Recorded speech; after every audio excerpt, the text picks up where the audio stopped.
Oke, baik, saya akan mulai. Assalamualaikum warahmatullahi wabarakatuh. Shalom, Om Swastiastu, Namo Buddhaya, Salam Kebajikan, dan selamat sore untuk saudara-saudari sekalian yang sudah hadir dalam live Instagram pada sore hari ini.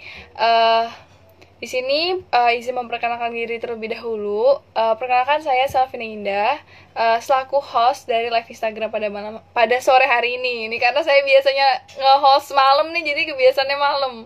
Ya, karena kan berbeda sore ya. Kita hari ini akan membahas mengenai informasi yang semoganya dan harapan kami bisa bermanfaat nih untuk teman-teman semua.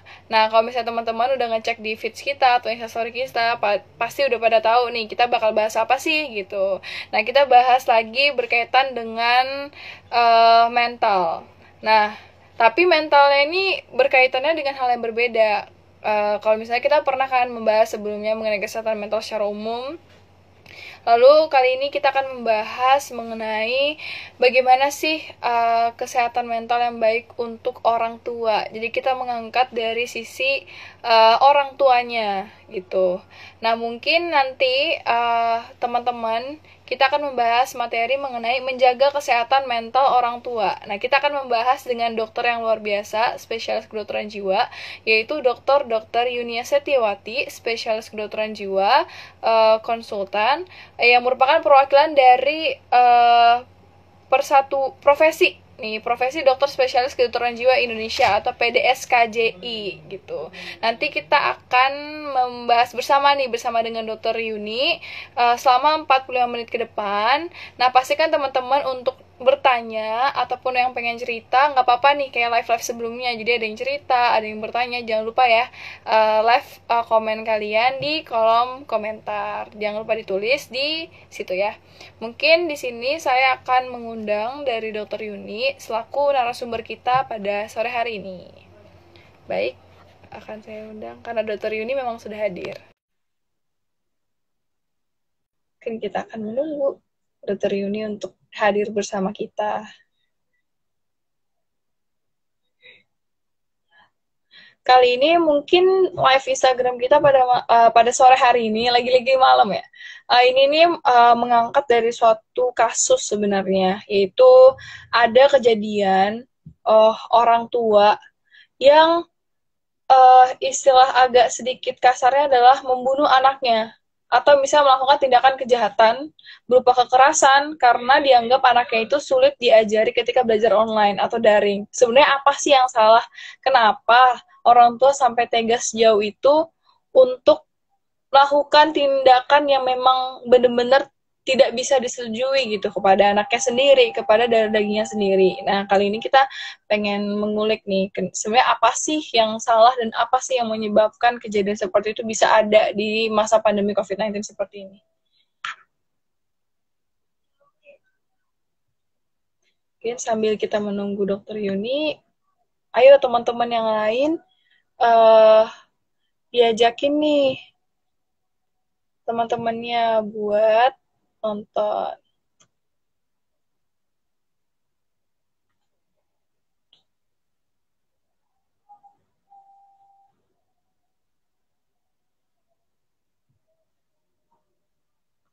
Mungkin sedikit ada kesalahan teknis ya.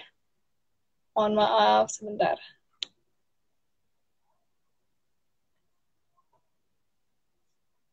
Oke, kita akan mengundang kembali Dr. Yuni.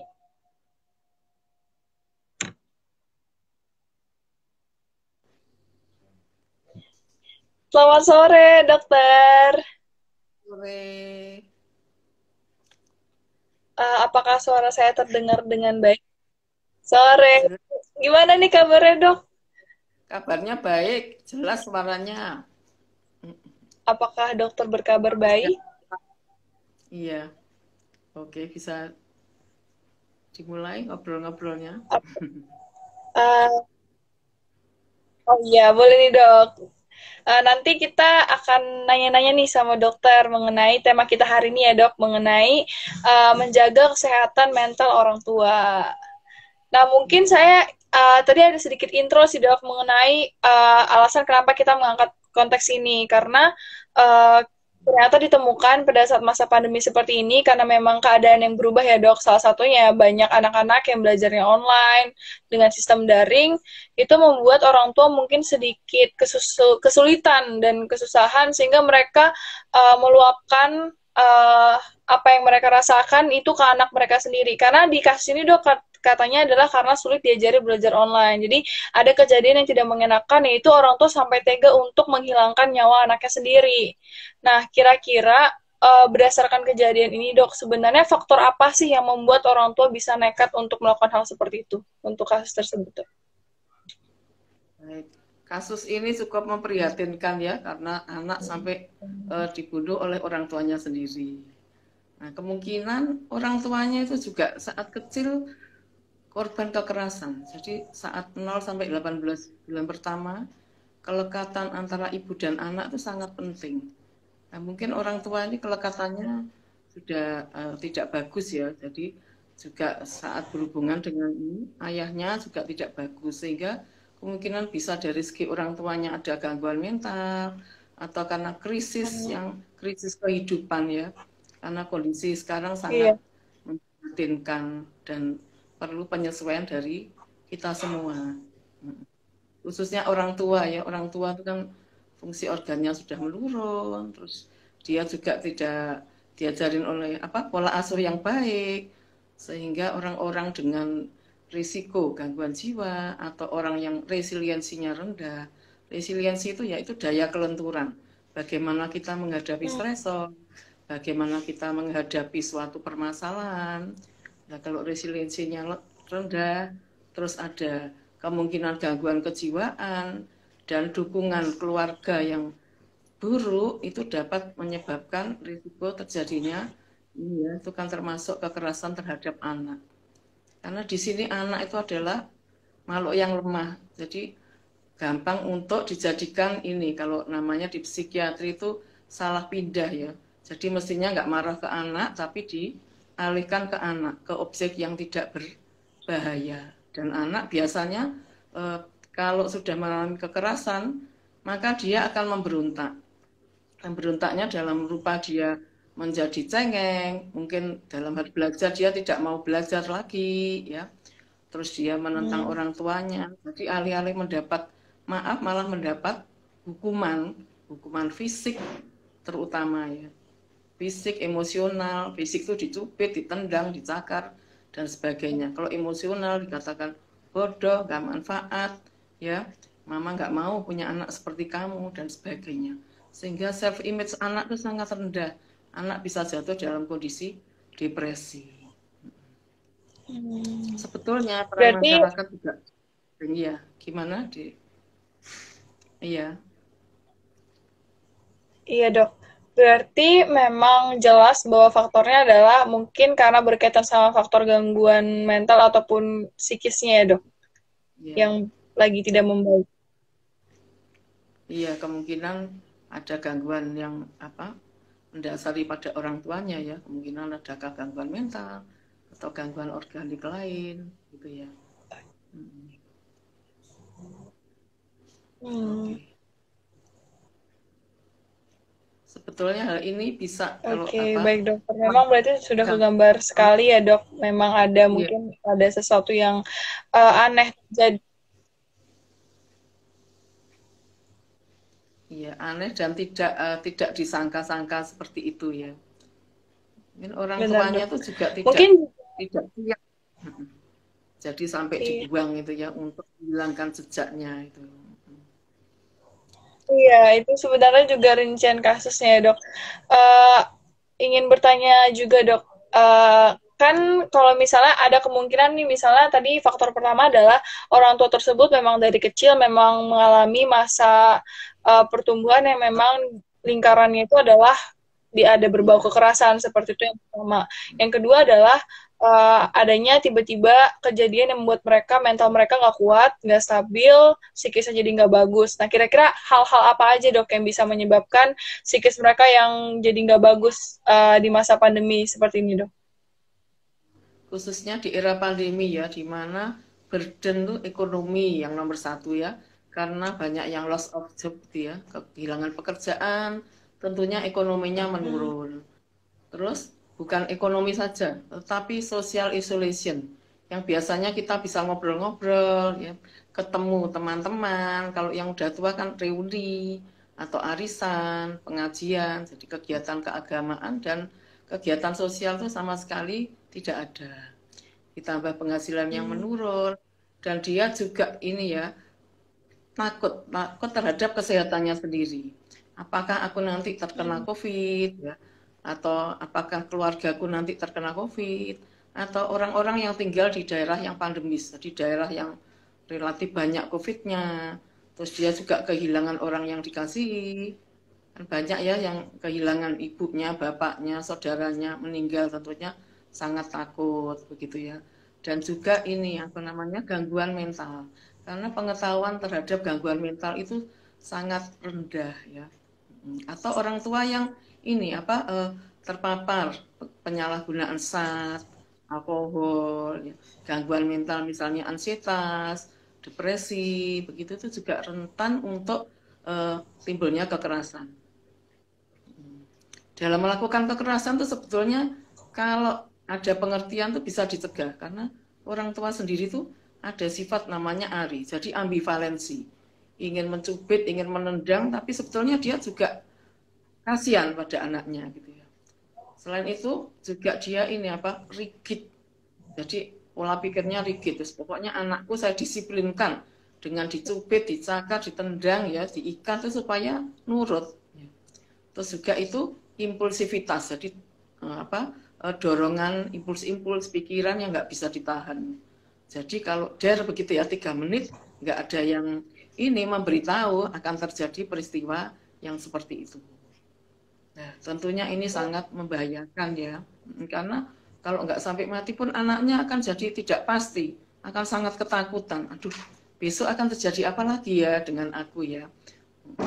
Apalagi yang dilakukan oleh ibu atau bapakku begitu ya, terutama pada keluarga yang extended. Misalnya extended itu artinya selain tinggal dengan orang tua kandung juga dengan paman, bibi, nenek, kakek gitu ya. Kalau batas-batas tugas maka anak itu akan jatuh dalam kondisi kebingungan ya. Nah itu malah nanti menimbulkan gangguan mental juga pada anaknya itu karena stresor yang berlebihan gitu. Oh iya, benar sekali ya dok. Memang sebenarnya kejadian seperti ini banyak faktor yang mendorong. Dan ternyata pun kalau dari dulunya nggak pernah kejadian seperti itu, pada saat sekarang yang memang dia mungkin dulu punya keadaan keluarga yang baik, tapi karena memang ada faktor-faktor yang ibaratnya kayak memberikan kejutan gitu ke keluarga mereka, akhirnya terjadi nih hal-hal yang tidak mengenakan seperti ini. Uh, Mungkin saya ingin menanyakan mengenai uh, mungkin pada saat masa pandemi seperti ini, tadi adalah mungkin orang tua yang keadaan ekonominya jadi tidak membaik atau mungkin kehilangan pekerjaan atau mungkin dia awalnya uh, ada suami dan istri tapi istrinya harus kehilangan suaminya yang terkejut atau shock harus merawat anaknya sendiri karena kehilangan suaminya akibat dari pandemi COVID-19 seperti ini. Uh, Kira-kira dok, apakah harus ada perbedaan pola asuh dari orang tua kepada anak, tapi pola asuh yang bisa tetap menjaga kesehatan mental dari orang tuanya ini sendiri dok dan anaknya juga? Ya. Jadi orang tuanya itu usia berapa ya? Kalau usianya sekitar 50 itu kan fase generatif namanya. Generatif itu artinya Iya. selain merawat keluarga, dia juga mengembangkan diri. Nah, di suasana COVID ini dia Hmm. kan terjadi stagnan ya, lawannya generatif itu stagnan karena dia nggak bisa berkembang nih, loss of love job gitu ya. Jadi dia terjadi self esteemnya juga turun nih. Kalau orang tua yang lebih tua lagi, mestinya integrity. Jadi dia sudah pede, sudah menerima kehidupan dengan rasa bahagia. Tapi karena kalau orang tua yang banyak kegagalan, tentunya orang tuanya itu jadi sering marah, ya, banyak peraturan-peraturan, banyak tugas, tapi tidak diimbangi dengan pengertian dan hak anak, misalnya dengan pujian, itu tidak ada. Nah, pola asuh yang baik intinya adalah 3, love. Love itu menyayangi anak, tapi menyayangi itu seperlunya, tidak artinya memenuhi semua kebutuhan anak ya. Apa-apa disiapkan, itu bukan love, itu artinya memanjakan yang akan menyebabkan anak itu menjadi dependent saat dewasa. Yang bagus love itu diberikan kesempatan berkembang. Misalnya nih yang banyak kan keluarnya yang datang ke klinik kami itu usia SD ya, banyak mendapat tugas-tugas. Nah, itu orang tua mendampingi, bukan membuatkan tugas anaknya.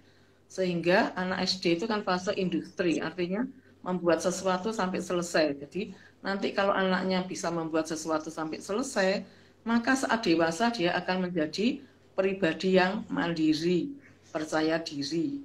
Dan jangan pelit-pelit untuk memberi pujian terhadap anak. Pujian cukup bagus, ya baik, mama suka atau bunda suka begitu ya. Tidak perlu diberi hadiah yang mahal-mahal. Yang kedua yaitu limitation. Limitation itu yaitu disiplin. Disiplin harus disesuaikan dengan usia anak. Nah, kalau anak usia prasekolah, memang kita harus memberikan kesempatan bermain. Karena bermain adalah dunia anak, sehingga ada namanya play therapy. Nah, dengan play therapy itu anak mengungkapkan isi hatinya, perasaan-perasaannya ya. Dalam klinik itu sering kita jumpai. Misalnya anak yang marah terhadap ayahnya, dia kan tidak berani, tapi dia bermain play itu ya dalam bentuk boneka. Jadi dia mengatakan papa jahat, ya ini papa beruang ini jahat, nanti akan saya pukul gitu ya. Padahal ini menceritakan ayahnya yang jahat. Kalau ibu beruang ini bagus, ibu beruang ini sayang, adik sayang, itu mencerminkan isi hatinya. Jadi disiplin harus sesuai usia anak. Anak yang banyak dihukum, banyak dicela, nanti jadinya kurang pede, ragu-ragu ya, dan jadi bisa menjadi korban bullying karena dia rendah diri begitu ya. Nah, kalau anaknya usia SD, jadi dengan dibimbing. Kalau tadi dengan pembimbingan dan bermain, kalau SD kita mulai bisa membimbing, mendampingi. Kalau anak usianya remaja, remaja tuh mulai tertarik dengan lawan jenis, mulai membentuk komunitas sosial. Hendaknya orang tua itu memahami, terbuka, banyak mendengarkan. Jadi orang tua selaku konselor. Oh, kamu tadi pergi dengan siapa gitu ya? Temanmu siapa saja kemana? Kalau kondisi pandemi, nah tentunya tetap terhubung dengan teman lewat virtual ini ya. Seperti kita melakukan pertemuan virtual, anak-anak juga. Orang tua bisa mendampingi, tidak melepas, namanya co-viewing atau aktif, itu bisa ya. Terus kalau sudah dewasa, anak-anak juga diberilah hak untuk mengeluarkan pendapat di atas 16 tahun. Nah, yang ketiga yaitu let them grow up. Biarkan anak berkembang sesuai dengan derajat perkembangannya. Yang harus diingat, perkembangan anak itu adalah tahap demi tahap. Setiap tangga perkembangan harus diikuti dan tidak bisa meloncat ya. Kalau meloncat maka akan timbul gangguan-gangguan. Contohnya anak yang udah gede kok masih ngompol gitu ya, ngebrok gitu ya. Udah besar tapi masih mudah tersinggung, gondok, ngamuan gitu ya. Terus cemas, depresi, yang banyak datang ke klinik itu anak dengan gangguan tidur. Nah, terus juga ini let them grow up tadi, selain tangga demi tangga harus diikuti dan setiap tahap itu ada tugas perkembangan. Tugas perkembangan itu harus diikutin. Kalau pada anak ya play, bermain. Pada anak SD belajar gitu ya. Kalau remaja membentuk komunitas peer group dengan teman sebaya. Ya, saya kemarin tuh mengisi acara bagus sekali nih di salah satu SMP. Jadi gurunya tuh ini memilih siswanya untuk membentuk peer group menolong teman-temannya. Nah, dengan kondisi virtual ini, walaupun pertemuannya virtual, tapi anak itu merasa dihargai, dicintai, dilibatkan. Anak akan tumbuh percaya diri. Begitu ya. Terus yang kedua, evaluasi waktu orang dewasa dengan anak itu berbeda. Jadi kalau anak bermain, kalau sekarang kan HP nih yang banyak ya, itu orang tua harus memberikan pengertian pelan-pelan. Jangan langsung direbut gitu misalnya, Dek, nanti boleh bermain HP. Kalau anak 3 tahun kan kira-kira 20 menit ya. Jadi sekitar 5 menit sudah diberitahu, ya kurang 5 menit lagi ya. Ya kurang 3 menit lagi. Kalau enggak baru diambil, jangan langsung direbut begitu kan anaknya jadi marah begitu ya. Jadi evaluasi waktunya belum sempurna. Juga pola pemikiran anak itu belum matang. Jadi kalau menerangkan anak ya dengan bahasa anak, dengan bahasa yang sederhana, yang mudah dimengerti oleh anak-anak. Begitu. Jadi memang berbeda antara anak. Sebenarnya saya juga baru tahu nih dok. Ya. Iya. Ternyata pola asuh orang tua terhadap anak itu memang harus benar-benar yang istilahnya calm, tapi harus Ya. tegas, tapi jangan ada batasan-batasan ya dok. Berarti melihat usia anaknya berapa, karena setiap anak yang berbeda usia itu pasti punya psikis atau misalnya mentalitas yang memang berbeda-beda, jadi nggak bisa disamakan ya dok. Nah, yang ingin saya tanyakan adalah dok, uh, misalnya nih dok, ada kasus orang tua ini dia memang melakukan pola asuh terhadap anaknya memang baik, dengan sangat baik. Tetapi ketika dia ditimpa suatu permasalahan yang memang mengguncang mentalnya, apakah ada masih kemungkinan orang tua yang dengan pola asuh anak yang baik ini bisa melakukan kejadian yang seperti kasus di awal tadi dok, yang melakukan tindakan kekerasan contohnya gitu dok? Apakah masih ada kemungkinan? Karena dilihat bahwa orang tua ini mengasuh anaknya dengan baik kok, kemungkinan dia memang udah mempunyai mentalitas orang tua yang uh, mumpuni atau misalnya yang proporsional lah. Tapi ketika memang ada kejadian yang tidak mengenakan datang yang membuat dia terguncang, apakah masih ada kemungkinan dia untuk melakukan tindakan yang kekerasan itu dok terhadap anak? Ya. Jadi kondisi stresor itu tergantung besarnya, lamanya, jenisnya ya. Setiap orang tuh berbeda-beda. Mungkin salah satu stresor tidak berarti apa-apa, tetapi bagi orang tertentu itu menimbulkan eh, kejadian yang traumatik begitu ya. Nah, itu jadi harus dilihat besarnya stresornya seperti apa dan juga ciri kepribadian orang tuanya bagaimana. Terus life event yang dihadapi sejak awal kehidupan sampai masa sekarang. Nah, apabila ada gangguan-gangguan pada orang tua, misalnya kecemasan, depresi, gangguan tidur, gangguan emosi, maka sebaiknya harus dikomunikasikan dengan keluarga yang lain. Nah, apabila tidak bisa diatasi, bisa konsul ke psikiater gitu ya. Nah, kalau di era pandemi, pertanyaannya kan, aduh, kalau konsul ke psikiater nanti dianggap gila ya, ya. Terus juga bagaimana ya cara konsulnya, begitu ya. Nah, itu kita bisa ikut program BPJS, misalnya seperti itu. Atau mengikuti semacam talk show, ya sekarang kan banyak webinar-webinar free mengenai pencegahan gangguan mental. Jadi orang tua harus tetap menambah pengetahuannya di era pandemi ini. Tidak selalu merasa benar, otoriter. Anak itu selalu salah dan dia selalu benar. Karena kalau itu terjadi, maka lama-lama akan hukuman pada anak akan semakin berat. Dan kalau meningkat terus, tidak menutup kemungkinan terjadi kekerasan ya. Walaupun tujuan akhirnya itu bukan kematian, tetapi akan menimbulkan luka fisik dan luka batin bagi anak ya. Nah, kalau menimbulkan luka batin pada anak, bahayanya apa? Anak itu nanti ketika remaja atau dewasa akan berperilaku yang negatif juga. Seperti kita ketahui sekarang kan banyak kenakalan-kenakalan remaja. Ya, itu ya karena dia kurang kasih sayang, kurang perhatian, ya, kurang mendapatkan kebutuhan-kebutuhan psikologis selama perkembangan. Itu cukup kompleks ya. Baik dokter. Ya. Iya, memang masalah ini mungkin yang sering dikonsernkan oleh orang-orang adalah anaknya harus ya kalau misalnya orang tuanya seperti ini, anaknya kemungkinan akan menjadi ya sama kayak orang tuanya gitu. Mungkin tuh masih stigma masyarakat yang kayak gitu ya dok, yang adalah buah itu jatuh nggak buah itu jatuh nggak berbeda nih sama memang pohonnya kan yang benar-benar mirip gitu. Tapi yang ingin saya tanyakan adalah dok, mungkin nih memang ketika seorang anak dia mungkin anak ini adalah mungkin saya kategorikan memang dia mempunyai usia yang uh, 16 tahun ke atas nih dok. Misalnya dia mempunyai orang tua yang memang mentalnya nggak stabil nih dok. Kira-kira apakah mereka bisa melakukan satu hal kepada orang tua mereka untuk membantu healing dari mentalitas orang tuanya dok? Kira-kira apa yang bisa dilakukan oleh anak tersebut?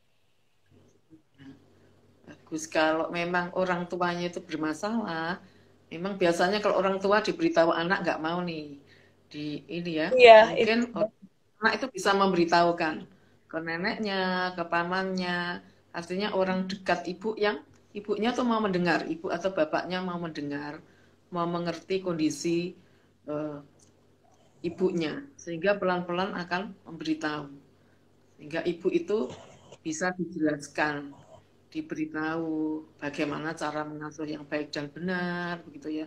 Tetapi apabila memang gangguannya berat, misalnya semacam ada halusinasi, gitu, memang harus konsultasi ke poli psikiatri, gitu ya. Oke, baik. Berarti anak itu harus mencari orang yang memang menjadi tempat cerita oleh orang tua mereka sendiri ya Hmm. dok. Jadi menyampaikan lewat perantara gitu untuk mereka menyampaikan kepada orang tua yang kemungkinan besar mungkin orang tuanya lagi tidak bisa menerima dengan bersih apa yang diperkatakan oleh anak tersebut. Oke, baik dok. Nah, saya ingin bertanya dok, apakah orang tua wajib memiliki waktu untuk dirinya sendiri? Jadi ibaratnya dia tidak berkontak dengan anak-anaknya, dia ingin mempunyai me time sendiri. Apakah itu diperlukan dok? Dan itu apakah bisa menjadi langkah untuk bisa tahap healing dari mental orang tua tersebut? Kalau misalnya mereka memang mentalnya sedikit goyah, gitu. Iya, memang me time itu diperlukan di kedua pihak ya, anak dan juga orang tua. Orang tua apalagi saat ini dalam kondisi kelelahan fisik, mental, emosionalnya. Yang awalnya itu bekerja, kemudian sudah di rumah, penghasilannya turun, terus juga harus mendampingi pembelajaran anak. Sedangkan beberapa orang tua juga ini tidak paham ya bagaimana ya masuk ini apa pembelajaran daring ini kan ada room anak, wah nanti roomnya orang tua mungkin bingung ya bagaimana nanti mengumpulkan tugas begitu ya. Me time itu sangat perlu ya supaya dia juga bisa relaksasi, pemikirannya juga bisa lebih tenang ya. Me time-nya bisa diisi dengan beribadah atau mendengarkan musik, berolahraga, dan yang penting orang tua itu harus tetap menjaga ini ya apa kesehatannya yang sering dilupakan itu tetap makan makanan yang bergizi dan cukup tidur karena kalau tidur itu juga merupakan healing bagi orang tua itu ya. Berarti me time itu diperlukan ya dok untuk orang tua itu sendiri. Tapi apakah akan lebih maksimal ketika dia memang mentalitas dari orang tuanya itu lagi terganggu nih dok? Eh, Sangat dianjurkan untuk dia memiliki me time memang untuk dirinya sendiri. Tapi apakah akan lebih efektif untuk dia me time bersama anak dan keluarganya atau memang dia memang harus healing harus sendiri gitu dok? Jadi seperti dia melakukan introspeksi diri atau memperbaiki diri. Iya, kalau gangguannya ringan mungkin dia perlu menenangkan diri sendiri. Tetapi kalau gangguannya berat, tentu saja dia harus berkomunikasi, Mm. harus bawah pengawasan supaya tidak timbul kegiatan yang tidak diinginkan ya. Kalau sendiri dalam kondisi depresi berat, misalnya itu juga berisiko nanti berperilaku selham atau mencederai orang lain, ya marah-marah ke anaknya tanpa alasan yang malah dapat menimbulkan ketegangan dalam keluarga. Gitu. Ternyata Seperti itu ya dok. Dan apakah saran dari dokter yang lebih baik ketika memang orang tua itu menghadapi masalah, jadi tanpa mereka melimpahkan ke anak-anaknya. Maksudnya adalah apakah yang harus dilakukan orang tua tersebut, atau misalnya sikap apa yang mereka harus lakukan untuk bisa mereka menghadapi masalah di depan dengan baik tanpa mereka melimpahkan ke anak-anaknya, atau mungkin bisa ke keluarganya yang lain, seperti itu dok. Iya. Jadi orang tua harus ini ya meningkatkan resiliensi. Resiliensi artinya daya lentur. Bagaimana dia menghadapi suatu masalah itu. Dan dia harus ini ya apa memposisikan dirinya. Oh, aku ini kalau bermasalah tidak tadi kan tidak dilepaskan ke anaknya. Itu juga berkaitan dengan kepribadian. Kepribadian orang tua yang tidak matang cenderung menyalahkan ke anak. Nah, caranya untuk mengurangi hal tersebut yaitu dengan komunikasi. Komunikasikanlah dengan pasangan. Kalau pasangannya kebetulan banyak penyakitnya, terus juga emosional, bisa dengan ibunya atau dengan orang yang bisa dipercaya oleh ibu tersebut. Oke, Atau berarti lewat kuncinya, iya dok. iya, iya, iya kuncinya memang menjaga hatinya diri sendiri dulu ya. Benar sekali dok. Ini ya dok, ada pertanyaan dari Nabila WRDHN. Nah, contoh aktivitas yang bisa digunakan orang tua untuk me time selain ibadah apa ya dok? Tadi kan ada mendengarkan musik, olahraga, ibadah. Kira-kira ada lagi nggak dok? Mungkin ini ya meningkatkan pengetahuannya juga bisa ya. Yang hobi Iya. memasak, meningkatkan keterampilannya memasak, yang menjahit. Bahkan sekarang ini ada keuntungannya ya dengan apa kemajuan teknologi. Mungkin itu bisa dijadikan suatu profesi juga ya. Yang awalnya masak-masak untuk diri sendiri, nah fotonya diupload di Instagram nih atau di apa gitu ya di web gitu. Nanti akhirnya loh kok ada yang suka begitu ya. Seperti yang dimuat di Iya. media kan begitu tidak sengaja loh. Me time. Awalnya tuh aku ingin tampil keren loh, bikin custom yang menarik. Ternyata teman-temanku ingin. Akhirnya dia menjadi profesi, lah, menambah income keluarga. Benar. Tentu dia lebih pede, sudah marah-marahnya berkurang, ya, lebih cantik, bisa disayang suami, begitu ya. Dan juga menambah harmonisasi keluarga. Jadi intinya tindakan-tindakan yang positif. Atau kalau ibunya ini apa guru, dia mengadakan penyuluhan seperti yang saya mengisi kemarin itu sangat bagus. Jadi dia artinya kita harus melakukan sesuatu yang berarti untuk orang lain. Sedikit pun itu akan sangat bermanfaat bagi orang lain. Kalau misalnya anaknya itu memang bermasalah, jadi ibunya marah terus ya, ya sharing lah dengan temannya. Apakah mengalami hal Hmm. yang sama gitu ya? Apakah anaknya itu seperti itu? Nah, ternyata nanti anaknya baru 3 sampai 5 tahun kan memang usianya itu banyak bergerak, ya melawan, banyak bertanya. Nah, itu kan ternyata itu tugas perkembangan yang orang tuanya nggak tahu. Awalnya sering dicubitin nih karena anaknya nggak bisa diem, gerak terus. Padahal itu untuk perkembangan psikomotor. Nah, setelah sharing dia jadi tahu nih. Nah, begitu. Jadi me time itu banyak yang bisa dilakukan. Intinya mengembangkan potensi diri begitu ya. Wah, bener banget nih. Berarti intinya adalah di mana tindakan yang orang tua itu lakukan selagi itu mengembangkan dirinya mereka, itu berarti dianggap bahwa itu bisa menunjang ya dok untuk mereka healing untuk diri mereka sendiri.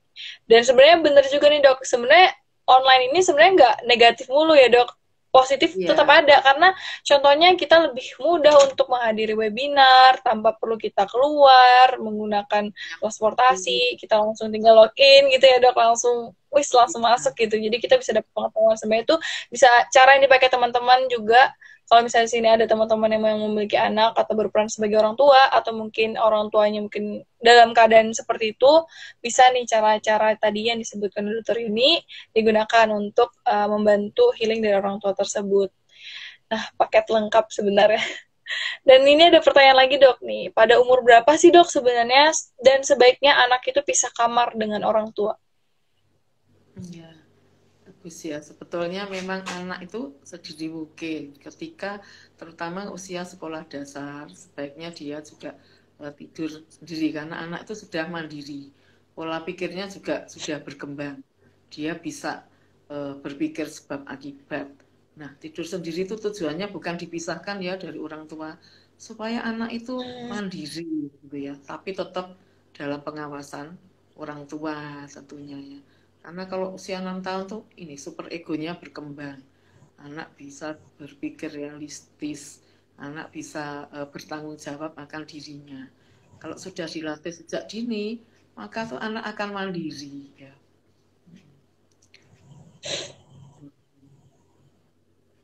Intinya adalah dok, yang penting dok, anak itu dipisahkan, maksudnya bukan dipisahkan dalam hubungannya ya dok, relationnya tetap tetap terjaga, tetapi hanya dibiarkan untuk anak itu bisa mandiri. Oke. Ini ada yang bagus Baik nih, dokter. orang tua toksik Iya ada. katanya. Aduh. Ya dok, sebenarnya nih banyak pertanyaannya nih dok. Ada Iya. pertanyaan lagi dari Ariel. Sebelumnya ada Andro Darmawan. Bagaimana peran orang tua nih dok dalam pola asuh anak, mengingat di era pandemi ini anak jadi jarang berinteraksi dengan lingkungan dan teman-temannya. Unik Iya. pertanyaannya. Bagus. Pola asuh yang baik selain 3L tadi, hendaknya orang tua sebagai role model ya. Nah, dalam mendukung program pemerintah nih. Program pemerintah nih cukup baik kan sekarang ya, 3T. Testing, tracing, dan treatment. Maka orang tua tuh membiasakan anaknya untuk melakukan 3M, yaitu mencuci tangan, menjaga jarak, memakai masker ya.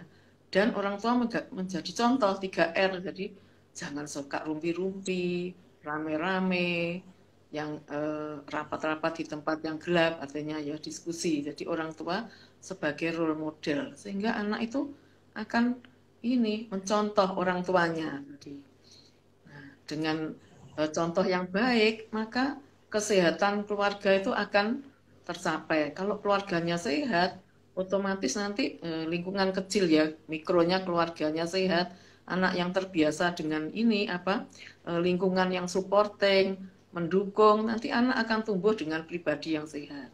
Nah, anak-anak tuh juga sering nih ke klinik nangis-nangis. Boring saya dokter, masa aku di rumah terus, nggak bisa berenang, nggak bisa kemana-mana gitu ya, boring. Nah, itu bisa dengan ini apa anaknya itu diberikan pengertian loh kan bisa apa komunikasi virtual atau anak itu juga dilibatkan misalnya kalau anaknya usia SD tadi memasak yang sederhana membuat donat menggoreng telur seperti itu yang sederhana ya diajak berkebun yang suka hewan memelihara hewan gitu ya kalau anak yang kecil nah belajar matematika sambil ini nih ayo melipat baju ini 1, 2, 3 jadi belajar sambil bermain karena bermain adalah dunia anak jadi yang penting kita harus menjalin komunikasi yang efektif dengan anak kita menghargai anak gitu. Oke, baik dok. Ada pertanyaan lagi nih dok, pertanyaannya banyak. Dari Ariel Hanan, kapan sebaiknya secara dini anak dan remaja dapat dibawa ke psikiater dok, jika dicurigai adanya gangguan perilaku untuk dilakukan deteksi? Iya, deteksi dini itu sedini mungkin sudah ada ya, namanya KMME itu 18 bulan sampai 3 tahun. Pertanyaannya juga cukup sederhana. Misalnya anaknya rewel, suka marah-marah, itu memang sebaiknya sedini mungkin supaya nanti bisa mendapat penanganan yang tepat dan akurat gitu. Karena banyak nih anak-anak dibawa ke klinik dengan gangguan berbahasa. Nah, kalau dalam periode 1000 hari pertama, tentunya PR-PR-nya tuh masih sedikit ya, jadi bisa dikoreksi. Semakin dini akan semakin baik, sehingga tidak terlambat nanti ya. Kalau sudah SD, terlambat berbicara kan nanti kecerdasan kognitif, emosional juga terganggu. Begitu. Oke, baik dokter. Mungkin untuk kasus seperti ini, Dok, ada orang tua mungkin dia mengalami hal seperti ini yang mungkin mentalnya tidak begitu baik karena suatu masalah. Nah, pasangan dari orang tua ini ingin membawa pasangannya ke psikiater, tapi dikatakan bahwa si ibu ini itu dia dianggap memang lagi gak baik atau mungkin mentalnya kayak lagi gak baik nih, pasangannya beranggapan seperti itu dong. Tapi ketika pasangannya bilang ke pasangan yang ibunya ini, pasangannya itu adalah ayo kita ke psikiater untuk kita berobat. Tapi si orang yang mentalnya nggak baik ini dok, dia masih menyadari bahwa aku nih tidak gila, aku tidak stres gitu. Kira-kira apa yang harus dilakukan pasangannya dok terhadap pasangannya yang mentalnya lagi nggak baik ini? Apakah tetap dibawa atau diberikan kata-kata dulu supaya pikirannya kembali atau seperti apa dok? Karena kan masih ada nih dok orang-orang yang dia sebenarnya dia berbicara nih, aku tidak gila gitu, tapi sebenarnya keadaannya memang lagi nggak baik dok. Jadi ya, kadang tuh pasangannya bingung mau bawa tapi sebenarnya yang pengen dibawa nggak mau, takutnya nggak memberikan dampak yang baik. Kalau misalnya dibawa nih ke psikiater atau mungkin ada langkah yang harus dilakukan terlebih dahulu sebelum ke psikiater gitu mungkin dok. Baik, biasanya kalau gangguan mentalnya ringan, sedang tuh malah yang sakit itu yang datang ke psikiater, misalnya gangguan tidur, kecemasan, gangguan panik, karena mereka sadar akan keluhannya. Atau orang yang mengeluh sakit seluruh tubuhnya yang dikenal dengan somatisasi itu biasanya yang sakit sendiri yang ke psikiater. Kalau yang tidak paham biasanya yaitu gangguan jiwa berat, karena dia tidak merasa sakit ya. Orang yang mengalami gangguan jiwa berat, ada halusinasi ya, gangguan proses berpikir yang namanya waham, tentunya mereka asik dalam dunianya sendiri sehingga mereka tidak memerlukan terapi. Biasanya keluarganya itu yang mengantar ya, nanti bilang dulu ke dokternya, ke psikiaternya. Prolog begitu dok, saya mau mengantar ini nih suami saya atau kakak saya atau keluarga saya yang sakit. Nah, nanti disetting bahwa yang sakit itu seolah-olah yang mengantar gitu. Ini salah satu caranya ya tekniknya. Nah, ketika nanti pendekatan, kalau pendekatan psikiatrik itu memang ada ini ya, apa namanya, teknik khususnya ya. Teknik khusus bagaimana kita mengeksplor gejala-gejala. Nanti akhirnya si pasien ini akan menyadari dengan sendirinya, dengan sukarela dia mau diterapi, tentunya dengan bahasa-bahasa yang dia paham dan dia tidak merasa tersudut begitu ya. Tidak dikatakan, oh, kamu memang gila misalnya seperti itu ya. Nah, mungkin Anda perlu vitamin untuk otak misalnya seperti itu. Jadi orangnya merasa nyaman ya. Mungkin kamu perlu belajar lebih sabar. Kalau gangguannya tidak terlalu parah, kan tidak semuanya dengan obat. Ayo coba latihan relaksasi. Nah, dengan didengarkan itu bisa timbul saling pengertian. Nah, mungkin tadi yang dikatakan gangguan jiwa berat juga bisa juga karena komunikasi yang buruk antar pasangan. Jadi harus kita pilah-pilah ya, apakah itu gangguan komunikasi, apakah memang gangguan jiwa yang berat. Nah, untuk itu memang harus kita assessment dulu di poliklinik begitu. Baik dokter. Ini ada pertanyaan juga nih dok. Dari girl_erindi, bagaimana cara mengatasi anxiety? Saya anxiety akibat saya sering dimarahi orang tua di depan umum, terutama suka teriak-teriak sampai tetangga semua mendengar nih dok. Jadi saya anxiety hanya di lingkungan rumah. Itu kira-kira apa yang harus dilakukan untuk mengatasinya? Ini remaja ya, iya yang bertanya ya. Iya. Nah, anxiety-nya ini menjurus ke sudafobia karena dia takut ya, takut kalau dimarahin.